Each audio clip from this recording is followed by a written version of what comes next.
السلام علیکم. آپ سے آج کوئی 24 گھنٹے بعد ملاقات ہو رہی ہے. دراصل کل شام کا ویلاگ میں نے اس لیے نہیں کیا کہ آپ کے وہاں صبح ہو رہی تھی اور عید الاضحیٰ کا دن تھا، تو سوچا لوگ مصروف ہوں گے تو کہاں وہ بیچ میں میری بک کو سنیں گے. بہرکیف آپ سب کو ایک دفعہ پھر عید مبارک.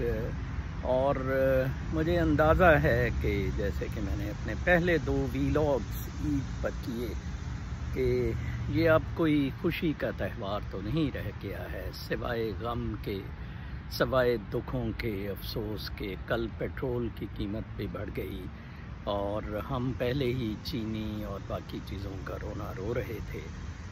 آج کا میرا ویلاگ ایکسکلوسیولی پاکستانی فوج پر ہوگا اور مجھے دراصل کوئی پچھلے 2-3 سال سے، جب میں بلاگنگ بھی کرتا تھا، ویلاگز پہ اب شروع ہوا ہوں 2-3 مہینے سے، فوجی جرنیلوں کے بارے میں میری نفرت، میری تنقید اور ان کے محاسبے کے لیے میرا جو سا پیغام ہوتا تھا، اس پر بہت زیادہ سوالات اٹھتے. اور الحمدللہ میں بہت خوش ہوں کہ آج کے رحیل شریف کے زمانے میں، جب میں نے خاص طور پر بلوچستان، فاٹا اور کراچی میں یہ دہشت گردی کو کنٹرول کرنے کے ایما پر بدماشیاں ان کی اور بلینکٹ لوگوں کو مارنا، یہ سب کچھ میں نے جب دیکھا تو میں نے تب سے کیمپین شروع کی، جب رحیل شریف ٹرکوں کے پیچھے عوام کے نزدیک آ چکا تھا اور کراچی میں امن لے آیا فلاں ٹمکان. اتفاق سے میں نے 2013 میں ایک یورپ کے ادارے کے لیے الیکشن بلوچستان میں کور کیے تھے، تو میں رہتا بھی ایک پولیس افسر کے گھر پر ہی تھا، میرے بیچ میٹ تھے. تو میں نے اپنا اس دوران بہت کچھ دیکھا جو کہ فوج کی طرف سے، میں پہلے سمجھتا ہوتا تھا کہ سرداروں کی زیادتیاں جون سی ہیں، یہ انہوں نے غلام بنایا ہوا ہے پبلک کو بلوچستان میں، اور یہ بھٹی وغیرہ انہوں نے بہت زیادتیاں کی ہیں. لیکن پھر میں نے دیکھا کہ چلو وہ کچھ تو اپنے بے شک ان کے وہ انہوں نے بنائے ہوئے تھے غلام ہی، لیکن ان کو کچھ رائٹس تو دیتے تھے. جیسے والی سوات کا میں نے ایک دفعہ تذکرہ کیا کہ وہ کہتا ہے کہ ہمارے دادا پردادا سے یہ نظام اس طرح ٹھیک چلا آ رہا تھا کہ ہم جسٹس بڑی اچھی رکھتے تھے، اور صوفی محمد بھی آج جسٹس کا کہہ رہا ہے. یہاں آ کے یہ سارے پھنس گئے ہیں. فوج جو قابض ہوئی ہے سیکیورٹی کے نام پر ادھر، وہ جسٹس یا وہ انصاف انہیں نہیں دے سکی. بالکل درست بات. میں کہہ یہ رہا تھا کہ اس وقت جب میں نے رحیل شریف کے وقت سبین محمود وغیرہ کے ساتھ آواز بلند کرنی شروع کی اس آپریشن کی نان ٹرانسپیرنسی پہ، اور میں نے کافی جگہ یہ ثابت کرنے کی کوشش کی کہ یہ فوج کا بلیک منی کے کوریڈورز ہیں، کراچی، فاٹا اور بلوچستان. فوج یہاں سے اسمگلنگ کراتی ہے، فوجی جرنیل یہاں کمائی کرتے ہیں. IGFC بلوچستان کی پوسٹ تو باقاعدہ بکتی ہے کہ وہ آرمی چیف کو کتنے پیسے دے گی، کور کمانڈرز کو کتنے پیسے دے گی. کمال ہے. ویسے میں نے آپ کو بتایا تھا کہ 1989 میں جب میں اسسٹنٹ کمشنر سجاول تھا تو اس فوج کے میں نے لوگ دیکھے آپریٹ کرتے انٹرنل سیکیورٹی ڈیوٹیز میں، اور کس طرح ایک میجر گجرات میں گھر بنا رہا تھا تو وہ پیٹرول کی 10 سلپیں پیڈ اپ کر کے ہم سے پیسے لیا کرتا تھا. آج میں دیکھ رہا تھا کہ کل کی یا آج کی تصویر ہوگی مراد علی شاہ کے ساتھ، وہ موٹے پیٹ والے جنرل کی، جو کہتا ہے کہ فوج تو ٹرینڈ ہے، سیویلین نہیں، فوج ٹرینڈ ہے. او بھائی ٹرینڈ ہے تو اس موٹے کو بھیجو گٹر کے اندر. یہ تو کہتا ہے نا ٹرینڈ ہے، ہم تو ٹرینڈ نہیں سیویلین، ہم تو نہیں گٹر میں جا سکے. سارا کام تو ان کا ہے. دیکھیں ہو کیا رہا ہے، جب سے پاکستان بنانا ہی میں نے ثابت کیا کہ ایک مغربی سازش تھی کہ ڈیوائڈ اینڈ رول کی، اور اس چکر میں آ کے محمد علی جناح بابو پونے میں پھنس گیا، اور اس کو تو خیر سال میں ہی پتہ لگ گیا کہ اس کے ساتھ ہاتھ ہو گیا ہے، تو لیاقت علی خان کو بھی قتل کروا دیا گیا اسی اسٹیبلشمنٹ اور امریکہ کے تھرو، اور اس کے بعد دمادم مست قلندر فوج نے کنٹرول ویسٹرن پاورز کے لیے جنہوں نے یہ ملک بنایا، فوج کے تھرو کنٹرول کرنا بہت آسان تھا۔ ایکچولی یہ فوج بھی ویسٹرن لیگسی تھی، یہ رائل انڈین آرمی کے لوگ تھے، ایوب خان یا خان، تو یہ ویسٹرن لیگسی چلی آ رہی تھی اور کنٹرول بہت ایزی تھا۔ ان کی ٹریننگ بھی سینڈہرسٹ اور مغربی اداروں میں ہوتی تھی، اسٹاف کالجز، کبھی آسٹریلیا میں، امریکہ کے ساتھ تو خیر بہت سارے ان کے پروگرام مشترکہ رن ہوئے، تو لہٰذا کنٹرول کرنے کے لیے ان کو رکھا گیا۔ ٹھیک ہے، فائن، بہت اچھا، لیکن ہوا کیا پھر آگے؟ ہوا یہ کہ ان لوگوں نے اپنی بدماشیاں شروع کر دی، ٹھیک ہے نا جی۔ انہوں نے ایوب خان کے دور میں 22 خاندان پیدا کیے، ان کے ساتھ مل کے لوٹا، ٹکا کے لوٹا۔ اس کے بعد بھٹو انہی کے زور پر آیا، اور بھٹو نے کیونکہ وہ فالٹ لائنز ڈسٹرب کی، اور بھٹو نے ایک انڈیپینڈنٹ سسٹم کا سوچا بیونڈ آرمی، جو کہ پاسبل نہیں تھا، جیسا کہ اس نے جنرل ضیاء نے جب اسے اریسٹ کیا، اس نے کہا میں تمہارے بوٹ کے تسمے، مونچھوں کے تمہارے تسمے بناؤں گا، ٹھیک ہے نا جی۔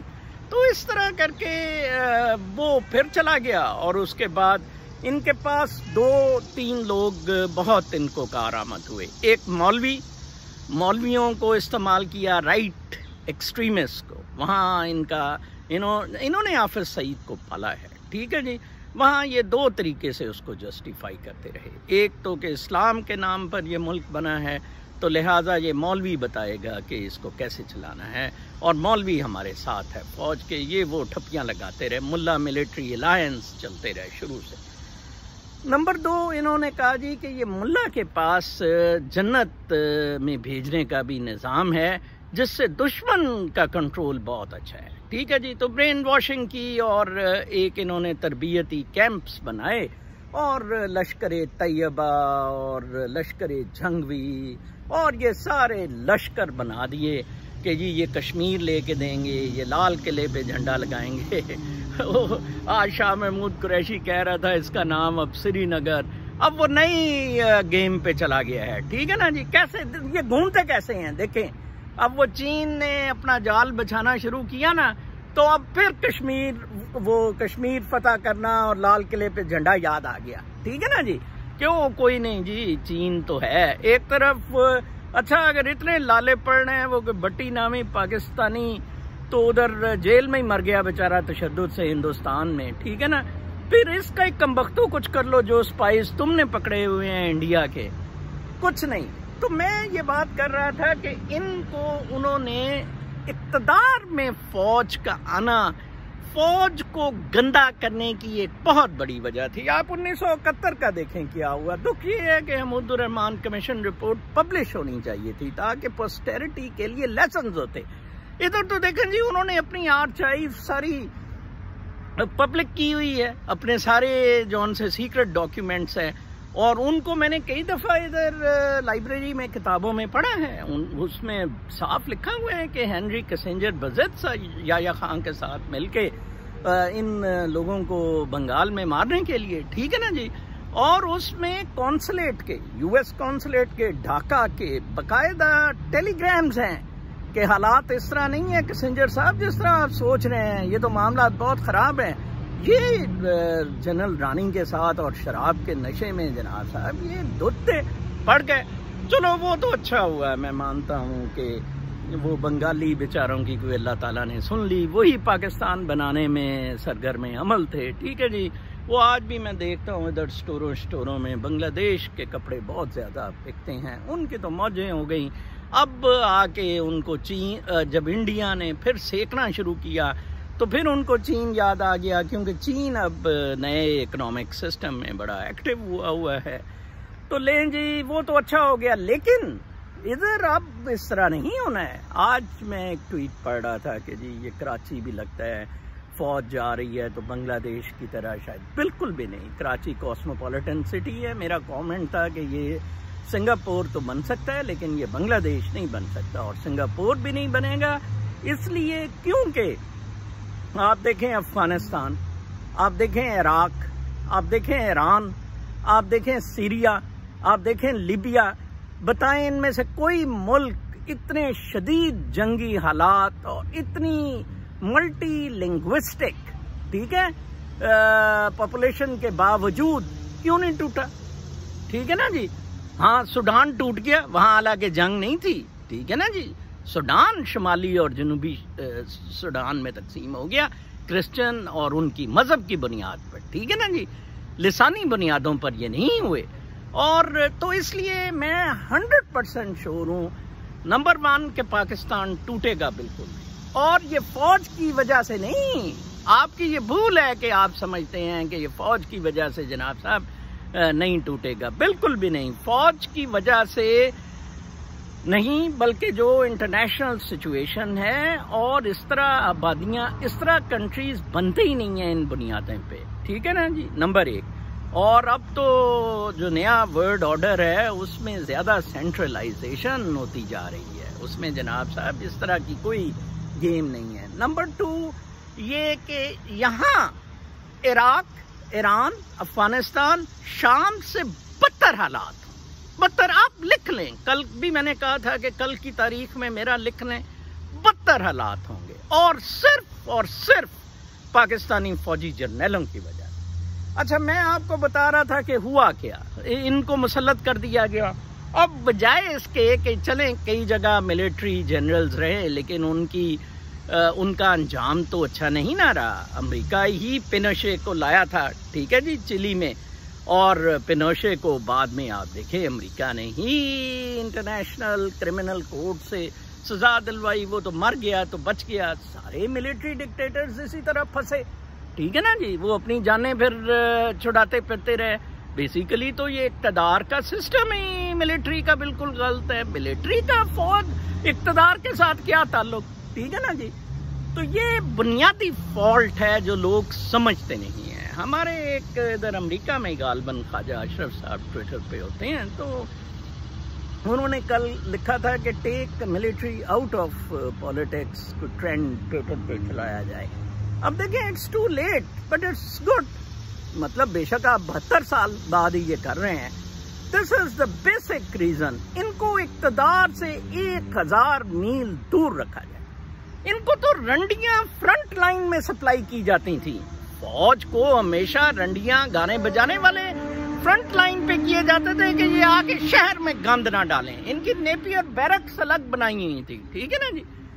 تو اس طرح کر کے ان کو اس پیسے. اب آپ دیکھیں کوئی جرنیل ایسا ہوگا جس سے کوئی 10-20 ارب یا اس سے زیادہ کا کھابا نہیں نکل رہا ہے، ٹھیک ہے جی، اور وہ 2-3 ارب پہ کمپرومائز کر رہا ہے. اور آپ کو باجوہ کے اے ٹی ایم تو پتہ ہی ہے، جنرل باجوہ کا اے ٹی ایم یہ کدو سا موٹے پیٹ والا ہے جس کو سپریم کورٹ نے کہا ہے کہ یہ تو بیکار ہے. ایک دن جی ایچ کیو نے پریشر ڈالا، سپریم کورٹ نے کہا کہ جی آپ تو بڑے نیک انسان لگتے ہیں، ٹھیک ہے. اب سپریم کورٹ نے کہا جی یہ تو بیکار ہے. اب اس کو گٹر میں کراچی بھیجنے کے لیے جب کہا گیا ہے تو اب پھر وہ چوڑا ہو رہا ہے. جناب فوج نے 2 چیزوں سے اقتدار میں لے کے برکس نکالا. نمبر 1 بندوق سے اس نے اتنی بہیمانہ طاقت، بدماشی، غنڈہ گردی، قتل کیے، ٹھیک ہے نا جی. اس کے زور پہ حکومتیں چلائیں، گرائیں، بنائیں، ٹھیک ہے جی. اور نمبر 2 اس کی ایز اے کیا کہنا چاہیے کہ ایز اے ریزلٹ پیسہ بنایا. یہ مال غنیمت سمجھ کے پیسہ بنایا گیا، ٹکا کے پیسہ بنایا اور بنائی جا رہی ہے. اب تو کوئی حساب ہی نہیں. ان کے لیے تو ارب اس طرح ہے جس طرح 10 روپے ہے عوام کے لیے، اور عوام کو ماری جاؤ. عوام کو صرف 2 چیزیں چاہیے. نمبر 1 اسلام زندہ ہے، مولوی چڑھا دو، ٹھیک ہے جی. اور نمبر 2 فوج کی وجہ سے پاکستان بچا ہوا ہے، ٹھیک ہے جی. بس عوام ڈانس کریں گے، خوش ہوں گے، اور ادھر تو بھٹو جیسے سیاستدان نے کہا تھا کہ ہم ایٹم بم بنائیں گے چاہے ہمیں گھاس کھانی پڑے. چلو کھاؤ, میں نے کہا تھا یاگستان سے واپسی کے پوسٹ ڈرائے ہوئے کھاؤ اب, ٹھیک ہے نا جی. ایٹم بم تو بنا لیا, اب اس کو ڈانس کرو ایٹم بم کے ساتھ. کراچی آپ کو سنبھالنا نہیں آتا ہے, ٹھیک ہے نا. وسیم راجہ کرکٹر ہمارے گورنمنٹ کالج کی ٹیم کا میں ہوتا تھا, اور ہمارے ایک میرے والد کے کلیگ ہی PCS آفیسر کا بیٹا ہے, اور اس نے بڑی واہیات قسم کی پچھلے دنوں ٹویٹس کی. پہلے تو اس نے غلط وہ پانی کا بنا دیا کہ بامبے کی کوئی پکچر دکھا دی اور کہا یہ دودھ پتی ادھر کراچی میں اب فری ہے, ٹھیک ہے جی. ان کو موک کرنے کے لیے پولیٹیشنز کو. اور پھر اس کے بعد جب پوائنٹ آؤٹ ہوا کہ یہ تو تصویر ہی غلط ہے, پھر کہہ دیا جی کہ فلائنگ ڈک ہو کیئرز, اصلی تو نظام انہوں نے کیا ہے. کمال ہے, کمال ہے. ویسے اس طرح کے راجے شاجے, یہ مہاراجے, اور یہ جس طرح بدماشی میں لگا ہوا ہے, ان لوگوں نے یہ جوا گیمبلنگ انٹروڈیوس کی وسیم اکرم, اور ان لوگوں نے کامنٹری سے یہ کھاتے ہیں, ٹھیک ہے نا. اور ساری بدماشیاں ان لوگوں کی ہیں, اور یہ فرنٹ رنرز ہیں پاکستان آرمی. یہ پاکستان آرمی, شاہد افریدی اب پال رہی ہے پاکستان آرمی.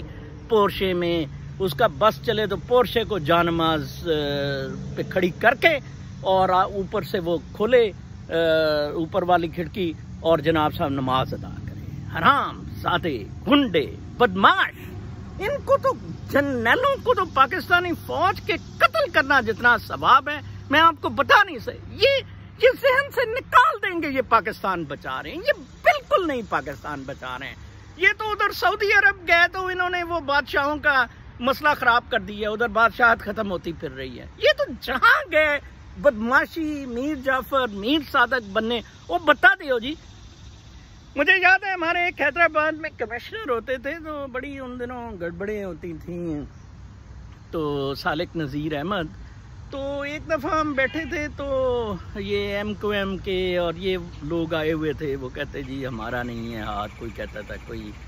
تو انہوں نے کہا کہ ایکچولی میں یہ تو کسی حد تک مانتا ہوں کہ a person with gun thinks differently, ٹھیک ہے نا جی. لیکن آخر ان کا آپ کا کوئی ایجنڈا, تو آپ کے ایجنڈے کو یہ لے کر آگے چلتے ہیں. تو میں بالکل ٹھیک سمجھتا ہوں, انہوں نے بالکل ٹھیک کہا تھا سالک نذیر صاحب نے کہ person with gun thinks differently. فوج کا یہ بہت بڑا المیہ ہے, یا تو اس سے بندوق واپس لے لی جائے, ٹھیک ہے نا جی. اب دیکھیں کل اس کو ان کے اور چمچے چمیٹے کو کل چپیڑیں پڑ گئیں پولیس سے, اقرار الحسن کو. آج سے 3 سال پہلے میں نے یوتھ کو فیس بک اور ٹویٹر پہ کہا کہ خدا را اس سے بچو, یہ زانی, شرابی, کبابی, اس کی لندن میں جائیدادیں ہیں. لندن سے ایک دوست نے مجھے بتایا کہ یہ اور بدامی حرام زادے ادھر آتے ہیں, رنڈی بازی کرتے ہیں. ایک انہوں نے جعلی سا پیر رکھا ہوا ہے. پھر مجھے دوست نے اگلے دن بتایا کوئی 6 مہینے سال پہلے کہ کس طرح یہ NGOs کا ڈیٹا اکٹھا کر کے اور کس طرح یہ سارا کھبے کا پروگرام بناتے ہیں. تو یہ سارا بدماشی, فراڈ, غنڈہ گردی کا سرکس ہے, ٹھیک ہے نا. رولنگ ایلیٹ کوئی امریکہ میں فرشتہ نہیں ہے, بٹ اس پہ چیکس ہے, ٹھیک ہے جی. ٹرمپ نے دیکھے کہا کہ جی الیکشن میلنگ کے تحت یہ بدماشی کریں گے, ڈیموکریٹس فراڈ کریں گے. اگر کووڈ کی وجہ سے تھرو پوسٹل میل الیکشن ہوئے تو لہٰذا یہ پوسٹ پون کر دیے جائیں. لو جی ریپبلکنز پڑ گئے اس کو. انہوں نے کہا تیری ایسی تیسی, اس کا مطلب ہے کہ تو گندا ہے, تو اوائڈ کر رہا ہے الیکشن. یہ ہے جی صورتحال, یہ ہے رول آف لا. اور اگلوں نے کہا جی کہ ہم اکتوبر میں IMF کا سیشن ہو رہا ہے, تو ہم اب IMF کا جون سا ہے اسپیشل ڈرائنگ رائٹس جون سے US نے 17% کنٹریبیوشن میں IMF نے رکھے ہوئے ہیں, ٹھیک ہے. ہم SDR کو ٹیک بیک کر لیں گے, اور ہم کیا کریں گے جناب صاحب, اپنا جون سا ہے گولڈ کو پیک کر دیں گے ڈالر کے ساتھ. نیا ڈالر آئے گا اکتوبر میں, اور وہ ڈالر پیکڈ ہوگا گولڈ کے ساتھ, اور لو جی گولڈ اب آسمانوں پہ پہنچ گیا, ٹھیک ہے نا جی. آپ دیکھ لیں پوری دنیا میں گولڈ کے جو ریٹس ہیں, میں نے جیسے کہا تھا Washington will keep on dictating the world order. ٹھیک ہے، گلوبلائزیشن ختم ہو جائے گی، ٹھیک ہے، ملٹی لیٹرلزم ختم ہو جائے گا، ملٹی نیشنلز کا کافی حد تک پٹھا بیٹھ جائے گا. انہوں نے کہا جی کہ دیکھیں اب تو ڈیجیٹل نظام ہے، ٹھیک ہے نا جی، وہ تو پہلے ریکوائرڈ تھا IMF اور شیئرز، اور اس میں بھی جو ان سے شیئرز ڈیولپنگ ورلڈ کے تھے، اسپیشل ڈرائنگ رائٹس، جنہوں نے جتنا کنٹریبیوٹ کیا تھا، اب ان کو پیسہ ملتا رہا بجائے اس کے کہ غریب ملکوں کو ملتا. اور غریب ملکوں پہ وہ کٹے سے جون سا یہ ایک چمندرا سا بٹھا دیا ہوا ہے اسٹیٹ بینک کا گورنر، اس طرح کے بدماش لا کے بٹھا دیے. یہ ڈالر چلے جانا ہے 500 روپے پہ، تو اب پاکستان کا 500 روپے پہ آ جانا ہے، ٹھیک ہے جی، پٹھا بٹھانے کے لیے. تو بہنوں اور بھائیوں، جو میں آپ کو چیز بتانا چاہتا تھا، پاکستان کے سارے گند میں ایکسکلوسیولی فوجی جرنیل ملوث ہیں، سیاستدان پارٹی ہیں to that crime, civil bureaucracy and judiciary are party to that crime. ٹھیک ہے نا جی، نواز شریف نے سپریم کورٹ پہ حملہ کیا، ٹھیک ہے جی، JK Jahangir Karamat don't support Supreme Court, اور لو جی وہ سپریم کورٹ توڑ دی اس نے. But it was JK who was doing all these things. اور پھر امریکہ بھی ان کو چلاتا ہے، امریکہ ان کو جرنیلوں کو کہتا ہے اچھا جی تم بن جاؤ، ٹھیک ہے، پھر وہ ان کو آموں کی پیٹیوں کے نیچے گرا کے مار بھی دیتا ہے. اپنا امبیسڈر بھی انہوں نے مار دیا. یہ کچھ اور ہے، یہ آزادی ہے آپ نے جو لی ہے، ٹھیک ہے نا. 72 سال پہلے بڑا شوق چڑھا تھا اور بڑے نعرے لگائے، اور اسلام کا مطلب کیا، لا الہ الا اللہ، اور اس طرح کی باتیں کریں. اب کریں، مولویوں کے پیچھے لگ کے، اور ان فوجیوں نے آپ کو استعمال کیا ہے. اب دیکھیں چمن میں کتنی جلدی بارڈر کھولا ہے، اب پسو پڑ گئے، ٹھیک ہے نا، اب ڈر لگ گئے. یہ ذرا فوجی ڈیورنٹ لائن پہ، یہ موٹے پیٹ والے کو ڈیورنٹ لائن پہ بھیجیں ذرا. ڈیورنٹ لائن کا ان کو کوئی حساب کتاب ہی نہیں ہے، ٹھیک ہے نا جی. وہ پشتون موومنٹ نے ٹھیک کہا کہ یہ تحریک طالبان یہ چلا رہے ہیں، ٹھیک ہے نا. وہ یہی ہوا تھا، زلمے خلیل زاد نے یہی کہا تھا کہ یہ بدماشوں اس کو ساتھ لے کے وہ ISI والے کو گیا تھا، امریکہ کی جو طالبان سے معاہدہ ہوا، اس نے کہا ان کو بھی ساتھ رکھو، یہ ان کے ساتھ ملے ہوتے ہیں، بدماش ہیں یہ، اندر سے ان کے ساتھ ہے. بالکل یہی ہے، انہوں نے APS کے بچوں کا قتل کیا، ٹھیک ہے جی، اس لیے احسان اللہ احسان کو چھوڑ دیا. بدماش ہیں، DI خان تک کیسے لوگ آ جاتے ہیں اور جیلوں سے لوگ چڑھوا دیتے ہیں، بیچ میں درجنوں ناکے ہوتے ہیں. اس فوج سے جان چھڑانی، اور بالکل یہ نہ سمجھیں کہ پاکستان ہے تو فوج ہے، بالکل بھی نہیں. فوج ہے تو پاکستان نہیں. یہ نوٹ رکھیں، یہ ذہن میں رکھیں. اپنا بہت خیال رکھیں. آج بھی شاید شام کو میں ویلاگ نہ کر سکوں، 1-2 تقریبات ہیں، اللہ نے کے نام.